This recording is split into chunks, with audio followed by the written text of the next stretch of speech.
Today on episode 76, I'm discussing how to get students to successfully work cooperatively with their peers. Now, of course, this is just a fancy way of saying working in groups. And, many teachers have students work in groups on assignments, but there are also quite a few that limit it or are resistant to it. They don't like the potential for chaos and bad behaviors, so for the most part, they avoid it. So in this episode, I'll discuss the pros and cons of cooperative or collaborative learning, as well as my tips for how to make it not only work in your classroom, but increase student achievement. Welcome to the Teachers Need Teachers podcast, where we help new and beginning teachers navigate through those crazy first years of teaching so you can maintain your sanity and personal life. Here's your host, Kim Lepre.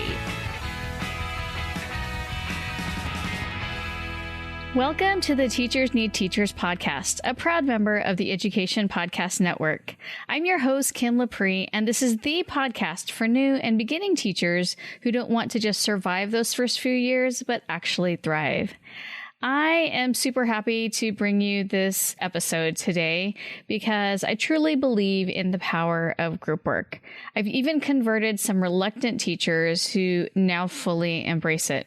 But before I get started, I wanted to thank you, first of all, for coming out every single week to listen to this podcast. It really, really means a lot to me, to the point where I even went to a podcasting conference around mid-August so that I could learn how to make this podcast even better. Now, here's the thing.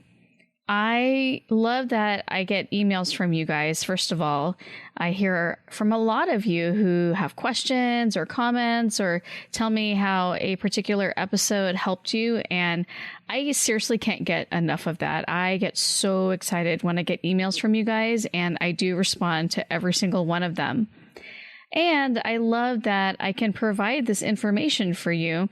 But what I want to do is to continue to give you exactly what you need and when you need it.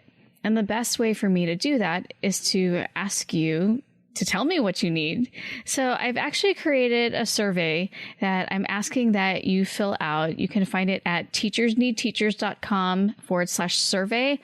And it's also going to be in the show notes. So wherever you're listening, I don't know if you've ever seen the show notes before, maybe you just press play, but there are, a list of notes, a synopsis of what this episode is about, and then some links. So I'm going to put the link to the survey in the show notes, and I would love it if every single one of you listening right now would complete this. The benefit of completing this survey is that you are going to decide what future episodes of this podcast are going to be about. And as a result of getting feedback from my listeners, I went out and looked for experts on things like foreign language, on collecting data, on IEPs. Just think about all of the interviews that I've done. This is because while I have general knowledge, I am a 7th grade English teacher and I'm not an expert in those particular areas. However, I want you to benefit from what you need. So please take the time to complete the survey. You can find it at teachersneedteachers.com/survey, or you can click on the link in the show notes below, wherever you're listening, and it won't take you too long to complete it, but I promise the benefit to you will be great because you're going to keep wanting to come back for every single episode because it's going to be almost like I'm reading your mind, because I am, and I'm going to have these awesome episodes for you every single week. Hi, I'm Chris Nessie from the House of EdTech podcast, a part of the Education Podcast Network, just like the show you're listening to right now. Shows on the network are individually owned and opinions expressed may not reflect others. Find other interesting education podcasts at edupodcastnetwork.com. I'm sure you guys know this, but it's pretty much impossible to keep students on task and in complete silence for an entire period. Some of you may like that feeling of just having them listen to you and looking up to you, while some of us don't necessarily want it all the time. That's definitely me. I want my students to listen when I have to give direct instruction, but otherwise, if I'm asking for their input or I want them to participate, I absolutely hate silence.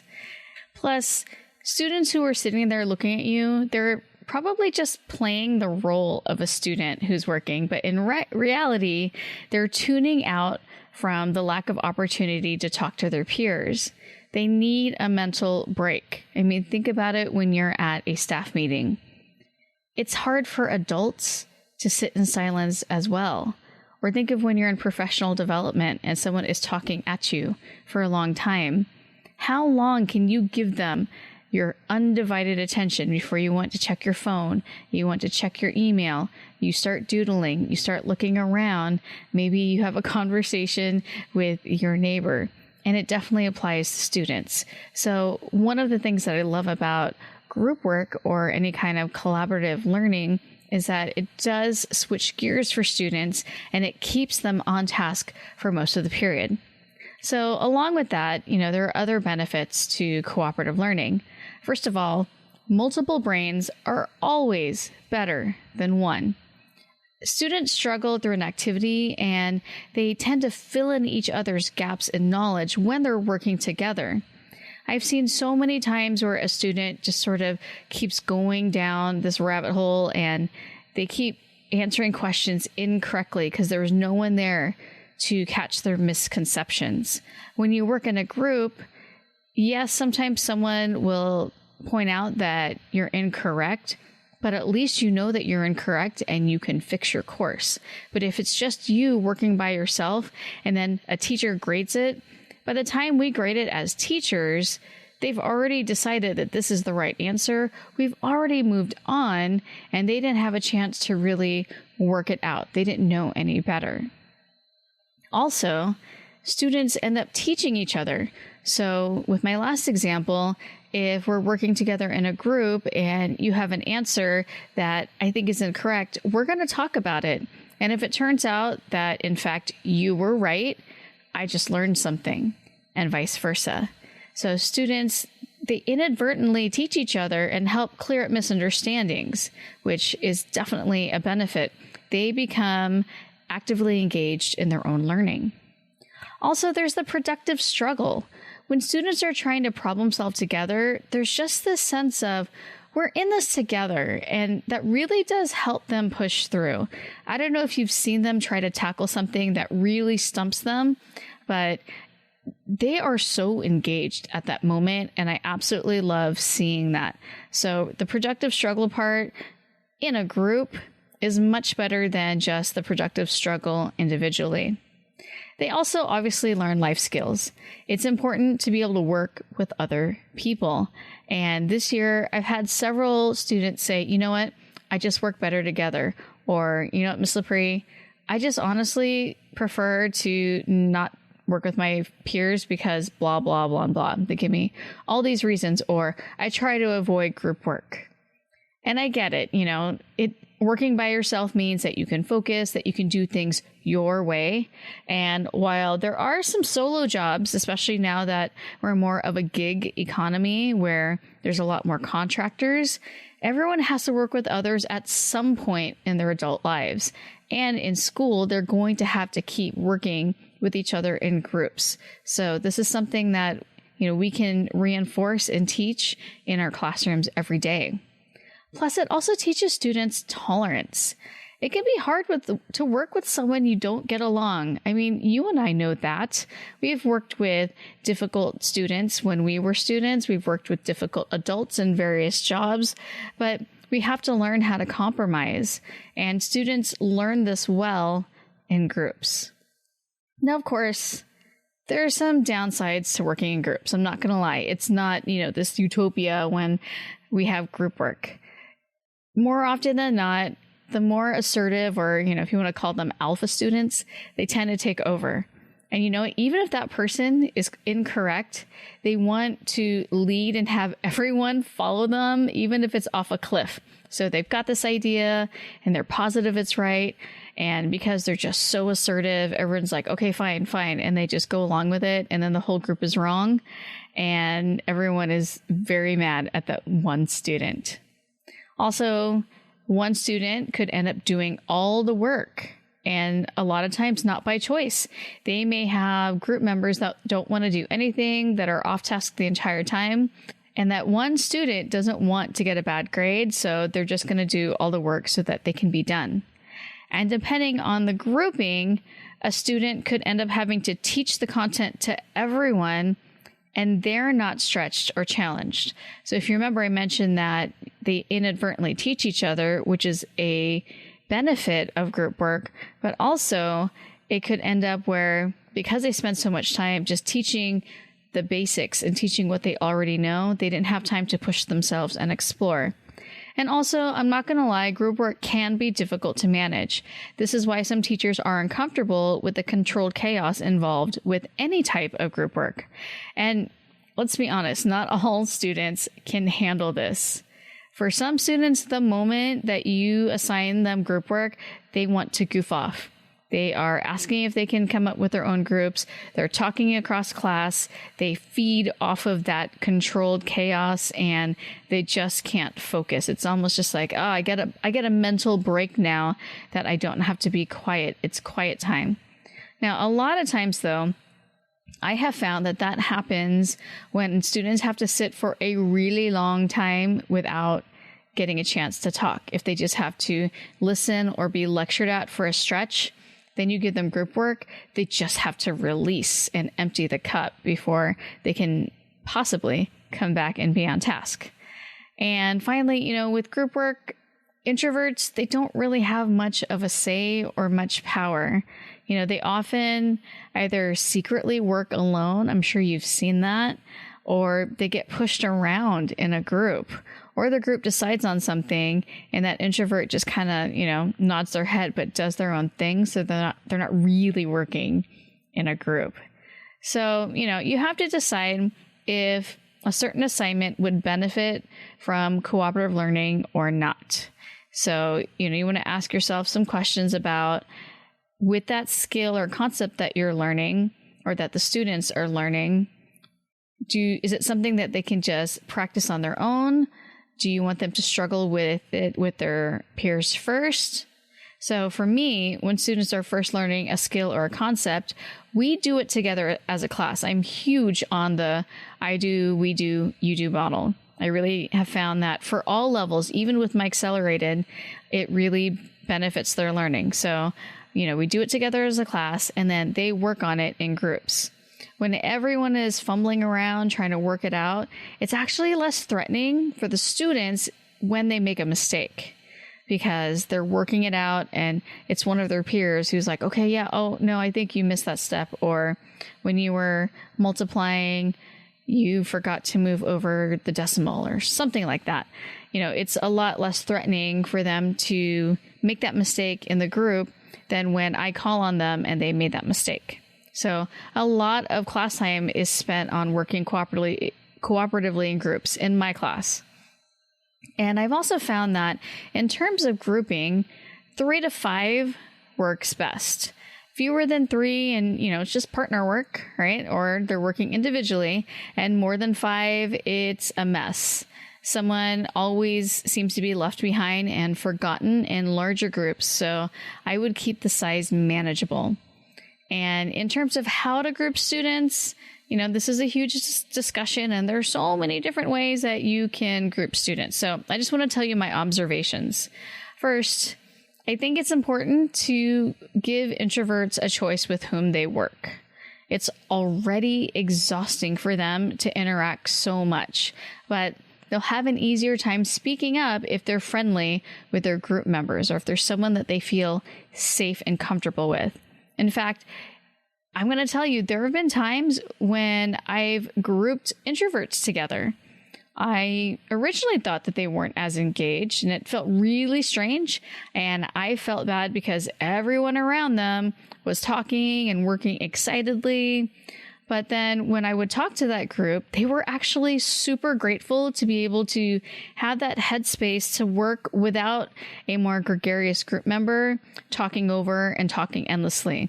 So the kind of direction that I gave that group was, I want you guys to discuss the problem or the question what you think your answers might be, maybe come to a consensus, which would be nice, and then write your answers individually. But you don't have to be talking the whole time. It could be as simple as, what did you get? So they will have that headspace, which I think is really important, especially for introverts. Something else to consider is grouping students by ability. And I know this is pretty controversial, and you're probably thinking, okay, seriously, Kim? But I just want you to hear me out on this. So we've all been in a situation where there's a low, medium, and high student in each group. Okay? That's actually probably one of the most common groupings. The higher students tend to take over and resent having to teach everything to or slow down for the other students. The lower students are too embarrassed to ask for help because all of the other students seem to, quote unquote, get it, and they are taking the lead on the conversation. But if you group by ability, you can differentiate accordingly. So if you have a lower group, you could do small group instruction or review and scaffold accordingly. And then if you have groups that excel, you can give them supplementary work to stretch them. Okay. Now, you could also do a mix. So you could some days, depending on the type of task, if they're learning this for the first time and it's something that's pretty complex, maybe you want to do ability grouping. But if it's something that they're practicing that you guys have worked on before and it's like a review, then you can do more mixing. But regardless of which you choose, please, please, please don't punish your conscientious students by putting a problem student next to them. I think we're all guilty of doing this. It just really sucks for that conscientious student, and they're going to resent you for it. The more studious student will also be stifled by the lower level student. It just makes sense, though, since that higher student has to slow down and re-explain things. It probably seems like suicide to put more disruptive students with their disruptive peers, but you can still put them in a different group that, number one, is more on their level, and number two, would be willing to advocate for themselves. So just consider that. It's just so easy to put them next to someone who is a positive role model because you're hoping that'll rub off on them. I haven't found that happens very often, honestly. And when it's time for me to assess their progress, this is when students work alone. I don't grade group work, only work they do alone. And so the students will say, does this count on our grade? Should we turn this in? And I tell them over and over, no, you did it as a group. I don't know if it was your brain that produced the work on that paper. So I'm not going to grade group work. And you might be wondering if it means that they don't do the work, but because I'm circulating the entire time and because I use a, random calling system when we answer out, the students stay on task and complete the work. And so, I don't want students to just copy what everyone else has and then pass it off as their own. I need to see what their level of proficiency is. And that's mainly why I wait for individual work in terms of what goes in the gradebook. If you're going to have your student work in groups, make sure you also know the difference between cooperative and collaborative learning. If they're working together, but they're producing their own work on their own worksheet or device, it's cooperative. And if all members are contributing to a final product together, which is what a lot of people think of with group work or a group project, that's collaborative. Okay. So again, if they're doing collaborative work, you need to ask yourself, how will you track who did what? What I love about using Google Classroom to disseminate assignments is that you can track who edits. So if all students are working on a presentation in Google Slides, you can see who did what, who changed which slide. And what I also have students do is I have them put their name on the products that they themselves or specifically created or worked on. So this would mean that if I worked on slides 3, 12, and 22, then those slides would have my name either directly on them or in the speaker notes. And you also want to check in with them every day to see who's accomplishing what. So what I do is I keep a clipboard or an online spreadsheet for keeping track, and you could assign daily points if you want, if it makes it easier in terms of keeping them accountable for their work. Also, this is really important. You want to plan out how the work will be divided. Doesn't mean who's going to do it, but how the work will be divided. Because I've learned this so many times, students don't naturally know how to do that equitably. And either the alpha student will take over or pick the one that they want to do, or the students will waste time with indecisiveness. So split up the different tasks for them and then let them decide who is going to do what. Okay, a way of keeping everyone working is to have an individual part that all students work on, a partner section, and then maybe a section where everyone's checking and assessing each other's work. So that way each person contributes their own, plus it's a collaborative effort. I've seen where some people give jobs and one of the jobs is to check everybody else's work. Well, then you're waiting for everyone to finish and you're not really doing much in the meantime. And shouldn't someone check your work as well? So it's really best if everyone is responsible for checking each other's work. And also make it so that, for a collaborative project that you grade in a fair way. And you might consider assigning an additional individual part like a reflection or maybe individual research or analysis that you grade based on the standard or skill that you're assessing. And then have them apply that part to the group project, which I would recommend being worth less, since even with all of the recommendations I gave, you still don't really know who did what. Someone might have gone in and, made everything better or decided that they wanted to take over and have it their way and changed it. A lot of teachers I mentioned, they do like to assign roles in groups, such as like a scribe, a timekeeper, maybe a materials person or a leader. And if you do go this route, assign roles that are meaningful.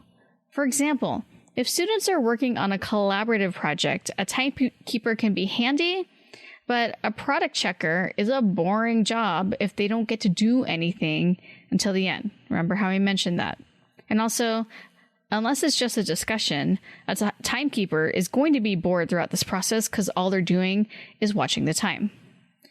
And, if you're going to go this route, though, because it does make sense with the particular assignment that you're giving, it also helps to have visuals so that students can regularly refer back to what their role is. So I've seen teachers who have the roles and responsibilities laminated, and they have like a set for each group so that they can, look back and say, oh yeah, I'm supposed to do that. So you can also make a poster that everyone can look at. You then want to check in regularly to be sure that students are following their roles. It takes some training, but students get the hang of it pretty quickly. My students mainly work cooperatively and are discussing together but working individually, so I don't give out roles. I've tried using roles in collaborative groups, but I also found that some students get stuck with a certain role because they spoke up last or they forgot that they have a role and they just dive into the conversation or into the work. And one role is completely forgotten. For example, like materials person, the person who has to get the box full of stuff. Sometimes they forget they're in charge of that and somebody else was just being considerate and does it anyway. It can just be a mess if you're not comfortable with doing that all the time. Now, whether or not students have roles, it's important that they also come up with norms. So you can either do this as a class or you can have each group do it. Reminding them of these norms it really helps with accountability and staying on task.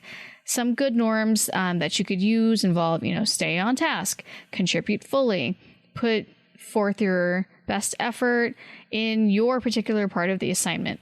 Things like that, just to remind them to be a good group member. They don't always remember that. And just as teachers need norms and working together, so do our students. They too would rather socialize or doodle or play games. I've seen teachers play games during staff meetings, playing games on their phone because we don't have norms. Many teachers, let me tell you, they are on their phones, they are grading, they're doing all kinds of stuff during professional development or staff meetings, and you've seen someone do it. So teach students how to set norms and self-monitor to see if they're following those norms, okay? If you have students that refuse to work with their group, deal with them individually. Don't shame them in front of the group. I actually find this a lot in my accelerated classes. I'd mentioned that before. Those students, they just want to work alone because they can get the work done faster. However, faster isn't always better. And, those students tend to make mistakes without knowing it. And again, they only find out when we correct the assignment in class, or maybe a week or two later when I finally return the assignment. So talk to those individuals. Don't do it in front of the group, and emphasize the importance of why they need to work with their group. And sometimes I've had some students that are really defiant. They really don't want to work with their group. And I let them know that it does affect their citizenship grade as well. So whether or not they do it willingly or begrudgingly, they have to work with the group. And, I do appreciate their passion for their own opinion. And these students, though, you never know. Sometimes maybe they just want to work individually for a particular part on an assignment, but I still encourage them and I coach them on how to be a good group member, in addition to letting them know, group work, participation, all part of your citizenship grade. So I know that a lot of you like to do group work, and hopefully this is a good review for you or a good reminder for you, or maybe you've been resistant or scared of group work up to this point because you've seen it fall apart. And I hope that you'll be able to use these tips in terms of how to structure your group work, and also just knowing the benefits of doing it, because I am a huge fan of it. And I have found that my classes tend to be really engaging because students, they do work together, they get a chance to work it out, and we have some really lively discussions. And it's reading and writing, folks, a subject that a lot of students really hate, and they always look forward to coming to my class. So if you're someone that's on the fence about group work, I'm hoping that this particular episode will kind of push you over onto the group work side. So again, don't forget to fill out that survey. It's teachersneedteachers.com/survey. And please, please, please complete that so that I can come up with even better episodes for you and I won't run out of ideas. Thank you so much for taking the time to hang out with me today. I hope you have a fabulous week. Thanks for listening to the Teachers Need Teachers podcast. Love this episode? Head over to Apple Podcast or Google Play to subscribe, rate, and leave a review.